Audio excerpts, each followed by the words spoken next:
일반 국민들 입장에선 대법원이라 하면 감히 쳐다보기도 어려운 최고의 권위와 명예를 지닌 기관으로 여겨져 왔습니다.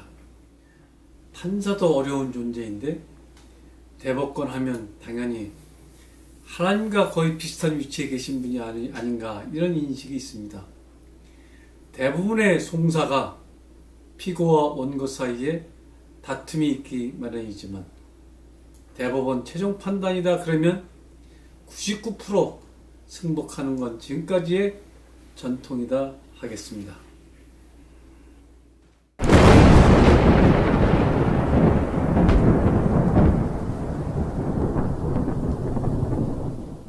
그런데 어느 순간부터 우리나라 사법부의 권위가 옛날같이 않다는 인식이 많이 싹트는 것이었습니다.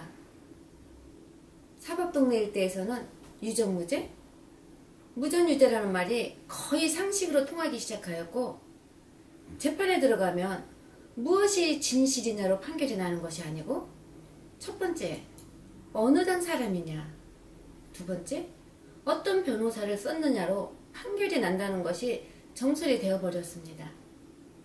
각종 재판을 하는데 어떤 변호사를 썼느냐에 따라 유무죄가 결정난다? 이런 인식이 일반화되었다면 대한민국 사법부도 죽었다 할 수 있을 것입니다. 여론조사 기관들은 이런 거나 여론조사하지 도대체 엄한 데 가서 무엇을 하는지 모르겠습니다. 김명수 대법원장 앞에 주어진 제1차적 과제가 이런 문제 해결하는 거 아니었을까 싶습니다. 문재인 대통령도 취임해서 우선적으로 했어야 하는 일이 유전무죄, 무전유죄 문제를 정리하는 것이었어야 했을 것입니다. 그런데 엉뚱하게 이 정권은 검찰개혁을 사법개혁의 제일 아젠다라고 치고 나왔습니다. 검찰도 문제가 없진 않지만 국민들 입장에서 보면 문제를 잘못 짚어도 한참 잘못 짚은 것이죠.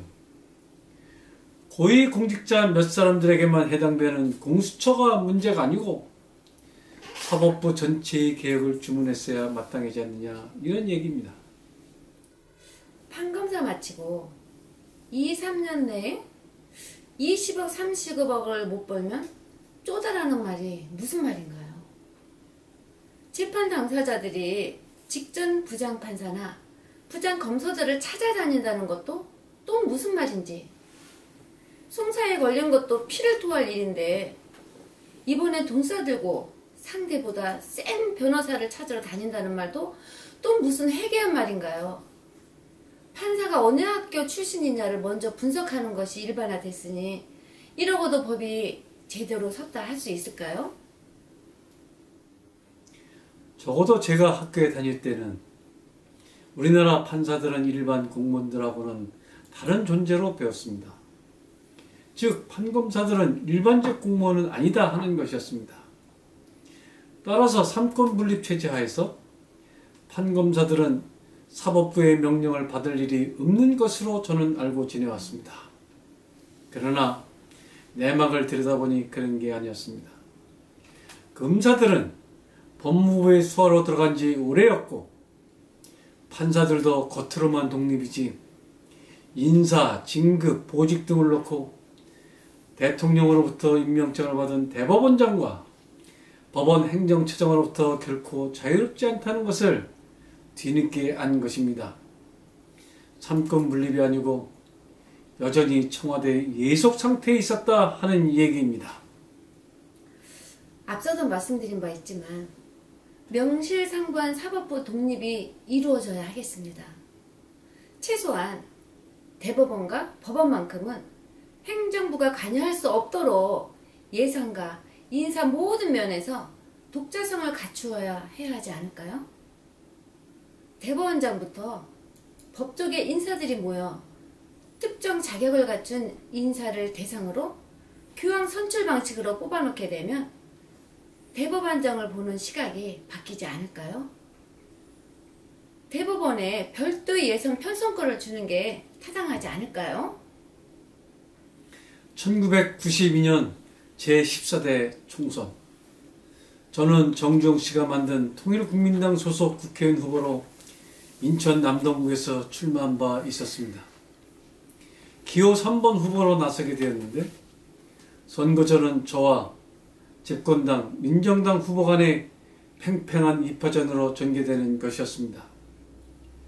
투표일 며칠 전 TV에서 한 젊은 육군 중위가 군에서 방대한 부정선거가 자행되고 있다는 폭로를 하는 것이었습니다.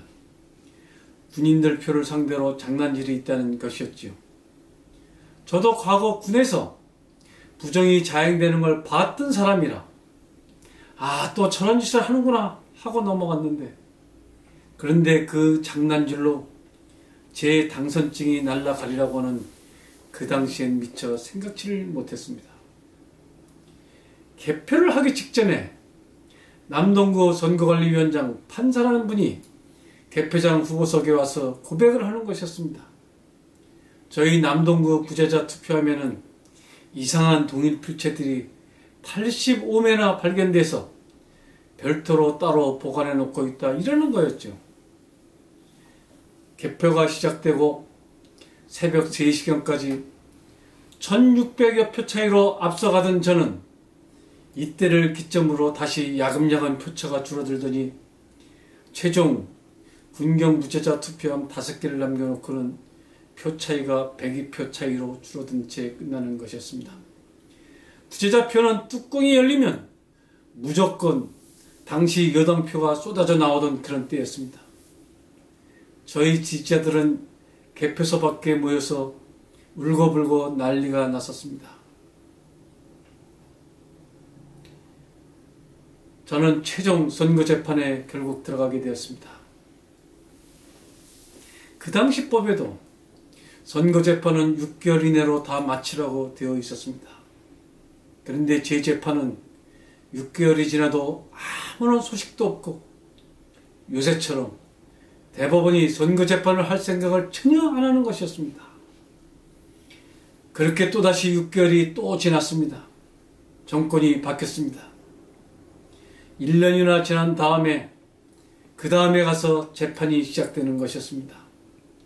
저는 그 사이에 군경 부재자에서의 동일 필체들을 최초 발견 당시 85표에서 더 찾아내서 전체 약 1200여 표까지 찾아내었습니다.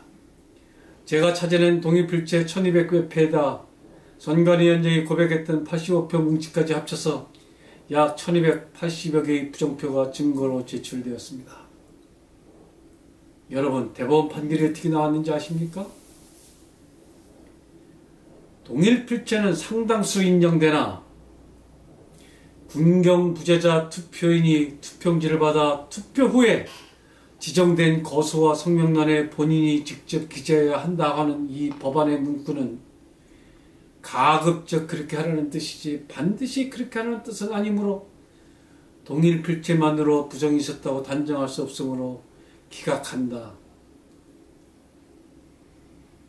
여러분, 이것이 우리나라 대법원의 수준이었던 것입니다. 선거의 4대 원칙, 보통, 비밀, 직접, 평등. 이 중에서 직접과 비밀이 깨진 부재자 겉봉투 동일 필체를 놓고 가급적 그렇게 하라는 것이지 반드시 그렇게 하라는 뜻은 아니다. 직접과 비밀을 반드시 지키라는 것이 아니다. 여러분이 대법관이라면 이렇게 판결할 수 있겠습니까? 그렇게 배웠습니까? 의회 민주주의, 선거 민주주의, 선권 분립 반드시 하라는 것은 아니다. 병역과 조세 납부의 의무 반드시 하라는 것은 아니다. 여러분 같으면 그렇게 판결할 수 있겠습니까? 이러했던 대법원이 또다시 근본 4.15 총선 재판대를 무더기로 법을 어겨가면서 6개월 이내로 마무리하지 않고 시간을 끌고 있는 중입니다. 어떤 사정이 있는지 모르지만 6개월 이내로 재판대를 마무리하라는 법을 왜 대법원부터가 안 지키고 있는지 김명수 대법원장은 국민에게 속 시원히 답변해 주어야 할 의무가 있을 것입니다. 미국에서도 선거에 부정이 끼었다고 난리가 나고 있습니다. 민주주의의 최고 가치와 수단은 선거를 어떻게 다루느냐에 따라도 과언은 아닐 것입니다. 그동안 전 세계 수많은 자유민주주의 시민들이 선거엔 부정이 없을 거라고 믿고 투표들을 해왔습니다. 시민들은 선관위라는 공권력을 당연히 믿어왔습니다. 선관위를 메이저리그 야구장의 심판들이거나 피파 월드컵의 심판진 정도로 여기고 여기선 부정행위가 낄 수가 없다 이렇게 철석같이 믿고 있었던 것입니다. 지금도 이렇게 믿고 있는 분이 절대 다수입니다. 이렇게 믿고 싶은 것이 사실입니다. 그런데 만에 하나 우리들의 믿음에 배신을 때리는 일들이 만에 하나 있다면 여러분들은 어떤 태도를 취하시겠습니까? 어쩌다 한번 일어나는 일이 아니라 이미 반복적으로 이러한 일들이 있어 왔다면 여러분들은 어떤 느낌이겠습니까? 100번을 양보해서 사람들이 하는 일이니까 부분적으로 작은 부정들이 얼마든지 일어날 수 있다고 해도 시스템적으로 부정이 충분히 가능하게끔 대문이 활짝 열려 있다고 한다면 여러분들의 느낌은 어떻겠습니까?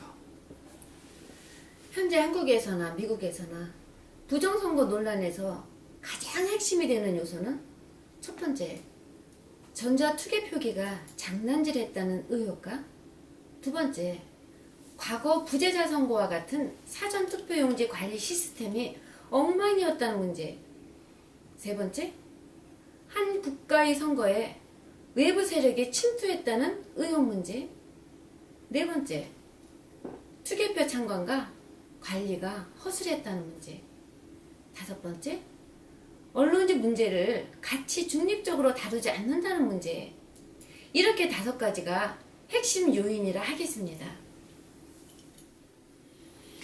부정선거가 있었느냐? 있었다면 어느 정도 어떤 질과 양으로 있었느냐 하는 문제는 일단 별개로 놓아두더라도 이 정도로 광범위하게 선거 부정에 대한 논란이 확산되었다면 이제 민주주의도 선거 민주주의도 처음부터 다시 제도를 손질해야 하는 논의가 본격화되어야 마땅하지 않겠습니까? 첫째, 말도 많고 탈도 많은 전자기기의 사용 금지를 제일 먼저 검토해야 마땅하지 않을까요? 국민들의 한 표 한 표가 너무 소중한 것이라면 어떤 경우에도 이를 쉽게 마구 대량으로 처리하는 속도전 위주의 투개표 관리 방식은 중지 개선되어야 마땅하지 않을까요?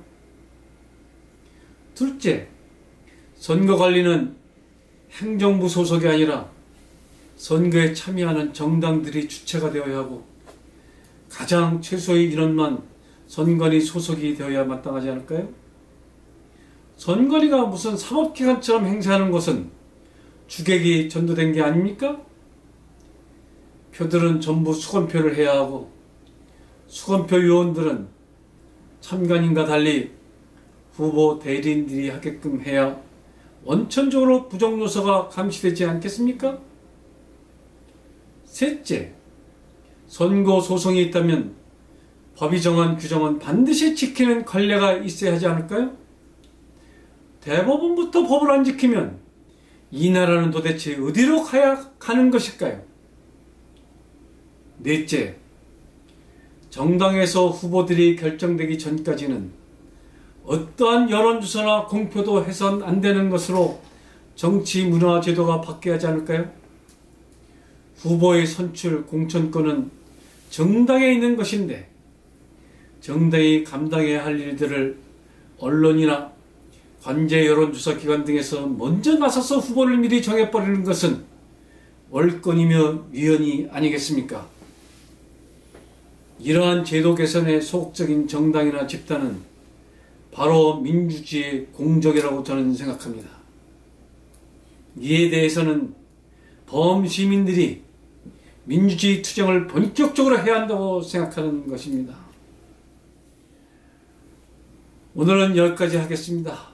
여러분, 시민 여러분, 좋으셨다면 좋아요, 구독 버튼, 응원 댓글, 3종 세트도 꼭 부탁드리겠습니다. 여러분의 응원이 저희 방송이 좋은 방송으로 발돋움하는데 큰 힘이 되고 있습니다. 감사드립니다. 다음 시간에 다시 찾아뵙도록 하겠습니다. 그럼 안녕. 감사합니다.